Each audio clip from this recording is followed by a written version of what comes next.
Hi guys and welcome back to the Mighty Blues. My name is of course Cameron and welcome back today to another video. It is Sunday night. It's currently 22 minutes past 8 on Sunday and I don't usually do a video on a Sunday or a live stream. However, I'm sure you all realised there wasn't a video or a live stream on Friday because I had a little bit of bits to do. I had some things to do, so unfortunately I couldn't get a video or stream out. So I thought, you know what, we'll sit down tonight. It's Sunday evening, a little bit of a chilled one, and we'll just go through a recap really of what's been happening over the last couple of days. Now originally, obviously on Friday we were going to do the live stream, talk about the Blues on Friday, and I thought not much really happens over the weekend usually. There's not a lot to talk about, but there's been quite a fair bit to talk about over the last sort of 48 hours or so. So I thought, you know what, I'll sit down, I'll do a little bit of a recap, and then that should lead us nicely into the Talking Rubbish transfer show tomorrow. So we have actually got one sort of transfer rumour to talk about, and then we've just got a couple of bits of information to talk about as well. A little bit about Moise Kean, the return of the Bundesliga, as well as Jonjoe Kenny's performance specifically,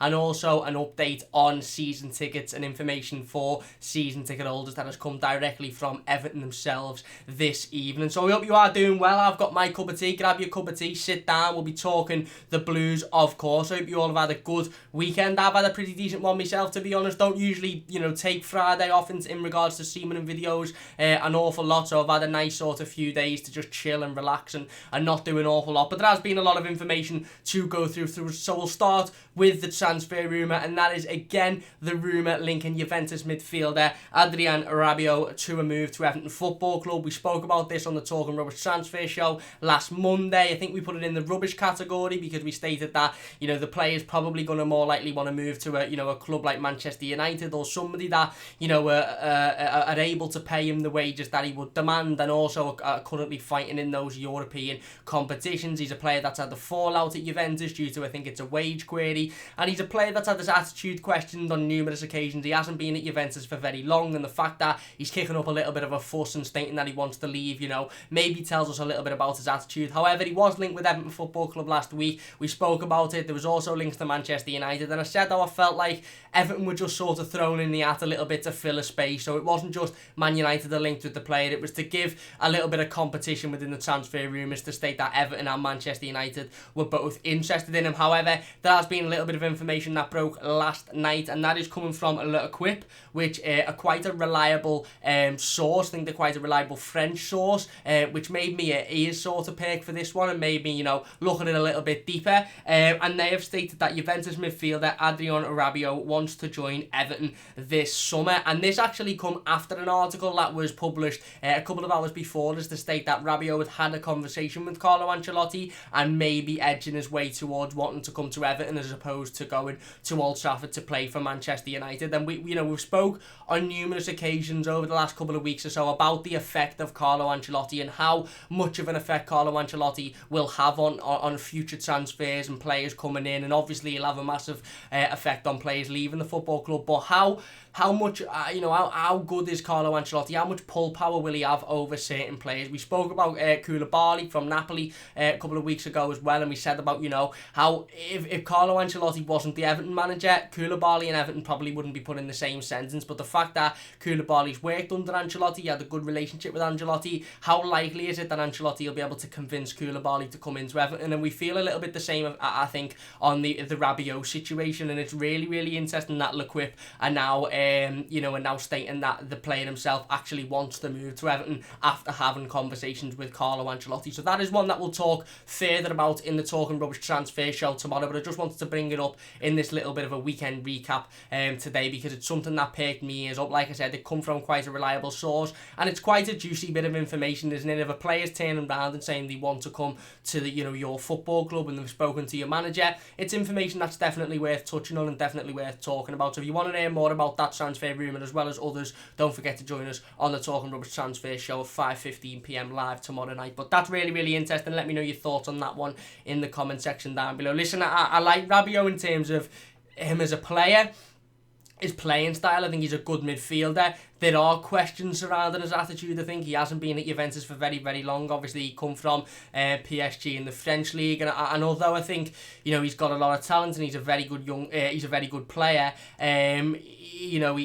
again, there does have to be the question surrounding his attitude and whether he'd want to come and get his head down and play for the football club, or whether he'd just be wanting to come, get a big payday and then look somewhere else within the next 18 months or so. I assume he's going to want to play for the club that are fighting in the Champions League, because that's where he's used to playing. And as well as wages, his wages are another query. He's currently having a little bit of a dispute with Juventus over a wage query. So is he going to be a player that's going to want to come in and demand 150, 200, 250 grand a week? If so, is that feasible for Everton to bring a player like that in, especially at these times? But, you know, let me know your thoughts on that one in the comment section down below. Like I said, we'll talk more about that in tomorrow's Talking Rubbish transfer show. The next bit of information comes directly from The Athletic. Again, another very, very reliable source. It's regarding Moise Kean, and actually Moise Kean's situation from a couple of weeks ago that we sat down and spoke about, regarding him breaking the lockdown regulations and the lockdown rules and hosting a house party. And it appears that Moise Kean has actually come out and apologised. So The Athletic have reported that Moise Kean didn't fully understand the lockdown. He was under an interpreted lockdown as simply meaning to stay at home, which he did. Obviously, the people that were in his party didn't stay at home. It also says Marcel Brands called Kean and emphasised him and the responsibility of being a professional and a role model. Kean apologised to Marcel Brands and the club, and asked Brands if he could immediately call Carlo Ancelotti after to apologise. Marcel Brands and Carlo Ancelotti will draw the line under the incident and hope it will be a turning point for Moise Kean. And I actually think this was a really, really nice bit of news to hear yesterday, because I think it's a point at which, you know, the entirety of the Everton fan base now can, exactly like Marcel Brands has said, draw the line under this Moise Kean situation. Because, you know, when Moise Kean come in, obviously he come in with a lot of promise, he come in with a lot of potential, and he still has got a lot of potential and a lot of promise, but his attitude has been called into question on numerous occasions. Certainly while he's been at Everton, there's, you know, been turning up to training late. There was the incident where he was filming fans while driving, and then obviously there was the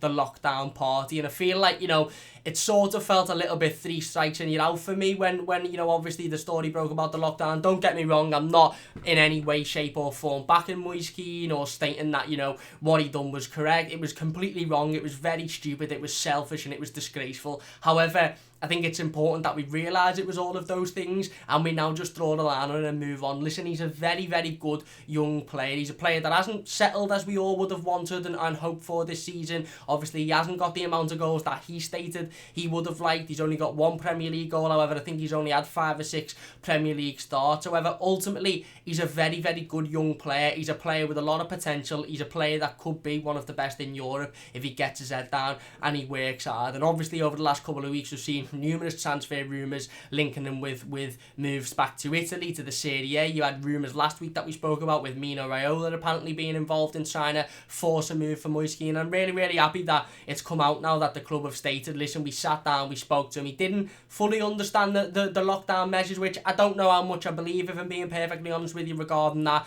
I think Moise Kean probably knew exactly what he was doing, and okay, if he says he thought it meant, you know, strictly stay at home, then you could say, right, okay, well, fair enough, you were staying at home, but the other people that were in your household that you invited to that party weren't staying at home. So you can turn around and say you felt like it was just to strictly stay at home, that's fine, but you know that the other people that were in that party weren't staying at home. So, you know, that's a little bit of a contradiction. So I'm not too sure how much I believe him in saying that he didn't quite fully understand the measures, you know, but at the end of the day, he's come out, he's apologised to Marcel Brands, and he immediately, it shows the power that Carlo Ancelotti has got and the respect that he demands from the clientele, the respect that he demands from the footballers at our football club, is that Marcel Brands, as his job, you know, to be that sort of middleman between the manager and the board, I suppose, and the manager and the players, the manager and the board, you know, Marcel Brands has got in touch with Moise Kean, told him how it is, told him he's got a responsibility, he's a role model, he shouldn't be doing that sort of stuff, exactly how he should be doing. And then the amount of power and respect that Carlo Ancelotti has on the dressing room, without even being asked, Moise Kean wanted to pick the phone up and wanted to apologise to Carlo Ancelotti immediately. And that's exactly the type of manager we need, a manager that demands respect from his players. I do argue, and listen, I've got nothing against previous managers in terms of them personally at Everton Football Club, nothing against Marco Silva as a man. I thought he seemed like a pretty decent fella, to be honest with you. However, again, it's shown that he didn't demand that level of respect almost that a manager like Carlo Ancelotti will, as to that players are literally, stating, listen, can I call him and can I apologise, and that's obviously a really, really positive thing. So I think it's important that we now draw the line under the Moise Kean situation. Listen, if Moise Kean's future's at Everton or if it's not at Everton, that is to be seen, and that's a decision that the club have to make, and ultimately that'll be made in connection with the player and his agent and his team. But I think as a fan base, we now draw the line under the Moise Kean situation. No one's asking you to forgive him, no one's asking you to forget what happened, but let's draw the line on it. He's a kid, he's 20 years old, he's made the mistake, he's made a couple of mistakes, but clearly he understands the mistake that he's made, he's apologised for it, and I think it's important that we move on now, because numerous footballers have made mistakes during this lockdown, numerous footballers have broke the regulations, numerous footballers have left their house and arguably done worse than Moise Kean done, and people forget about them straight away because of their name. So I think it's important that we draw the line under it now, get over it, and move on, and almost act like a fresh start for Moise Kean. And listen, if his future's to be at Everton Football Club, great, because I think he's got a lot of potential, and I think he could be a fantastic player going forward. But I don't think we should hold this against him anymore. He's apologised to the manager, he's apologised to the director of football, and I think now as a fan base we can accept that or not accept it. But I know, personally, on my, for me, I'm definitely accepting it and willing to just, move on now and look to the future with Moise Kean and to what he can offer us as a football club. So let me know your thoughts on that situation in the comment section down below, of course, as well. We had the video about Moise Kean, and it'll be interesting to hear people's thoughts on the situation now, of course. I put the video out a couple of weeks ago after the news broke about the party, and a lot of fans were sort of adamant that was his last chance at, and they weren't going to give him another chance and now just sell up and get rid of him, and he hasn't got the right attitude. So it'll be interesting to hear what everybody has to say after his apology, and whether we can just draw a line under it and move on. So let me know your thoughts on that one as well in the comment section down below. Moving on, Everton today have confirmed that all fans with tickets for the club's remaining 5 home Premier League fixtures of the 2019-20 season will be able to claim a refund due to increase in expectation that, should the remaining games be played, they will take place behind closed doors. Everton have also confirmed that season ticket members who may have not renewed for the 2021 season, when the remaining games for the 19-20 season are confirmed, will be given the opportunity to request that their refund entitlements be used as credit towards their renewal for next season. The deadline for renewals has also been extended from the 28th of May. We haven't got a date yet, but it's been extended from it was the 28th of May, it's now been extended, with details of the revised date to be provided in the coming days. Again, really, really positive news, really, really good news on behalf of Everton Football Club, coming out and understanding that it's very unlikely. In fact, let's be perfectly honest, it's impossible that Everton fans and any football fan across the country is going to be able to go and watch their team in the 2019-20 season. Everton have realised that, and they've come out and they've put out a strong statement to sort of put fans at ease, as to know that if and when the Football League comes back and it's announced that you can't go and watch your team live, you will be able to get some form of refund, and you'll be entitled to that, as well as being able to plan for the following season, because it's still unsure whether the 2020/2021 season will be played with fans in stadiums. I'm still not convinced that season will see us back at Goodison Park, to be perfectly honest with you. So obviously a fantastic update from Everton there regarding that, and it's exactly what a lot of fans needed to hear in these times where we're a little bit unsure about what's going to happen as well. We've got another point, but before I go on to that, I just want to talk a little bit about Jonjoe Kenny. Obviously, this past weekend saw the return of football, the return of the Bundesliga. Jonjoe Kenny playing in Schalke's 4-0 defeat to Borussia Dortmund yesterday at an empty Signal Iduna Park. It was mad to watch. It wasn't great to watch, if I'm being perfectly honest with you. I didn't really like it. There was some things that I picked up on that I thought were absolutely pointless. For example, substitutes sitting, with an empty seat between them, but then going and training together on the side of the pitch, and then ultimately coming onto the pitch and playing together. Players jumping up for headers and going into tackles and throwing elbows left, right and centre, but they can't celebrate with each other when they score. It was all just, it was a little bit strange. I think it was nice to have football back, and it was nice to watch some live games where you don't know the outcome of it, but it was a little bit strange, and I'm not going to lie, I didn't really like it, if I'm being perfectly honest with you. I didn't, but I suppose it's what we're going to have to put up dealt with for the time being. In regards to Jonjoe Kenny, played, I believe, the full 90 minutes for Schalke in the 4-0 defeat. He didn't do awfully, however, he was massively at fault for Borussia Dortmund's 4th goal. Schalke's defensive line stayed quite tight, and Jonjoe Kenny played the Dortmund midfielder, I believe it was, onside by quite some distance, by being quite some distance away from his fellow defenders, and ultimately the lad scored and made it 4-0. But, you know, the other 3 goals weren't really at Jonjoe Kenny's fault. It was just that 4th one, and by that time the game was dead and buried. Jean-Claude Todibo also played the first 45 minutes in that game. Again, didn't look fantastic, but in regards to both Jonjoe Kenny and Jean-Claude Todibo, specifically Jonjoe Kenny, obviously, because he is a player at Everton Football Club currently, and there's a lot of talk about whether he'll be in and around the first team next season. In regards to Jonjoe Kenny, I'm willing to accept that it's the first game back, that, you know, football's been gone now for quite some time,